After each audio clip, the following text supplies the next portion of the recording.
gezerim.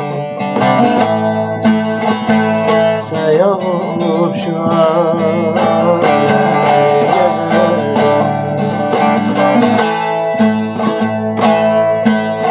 Bir dost bulamadım, bir akşam oldu, bir akşam oldu.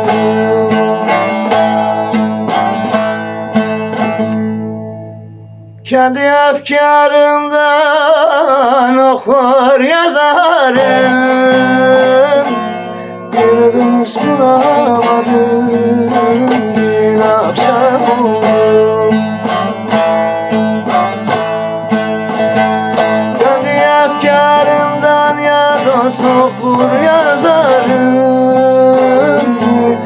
Bir dost bulamadım, bir akşam oldu.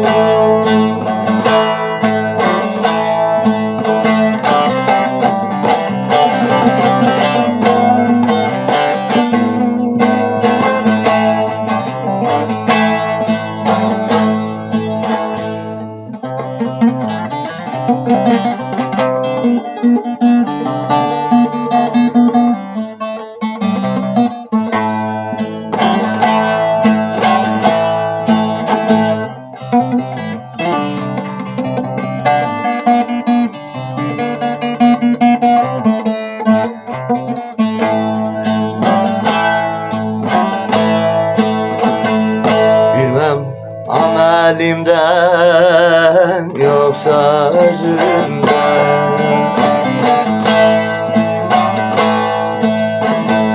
Bilmem amelimden, bilmem özümden.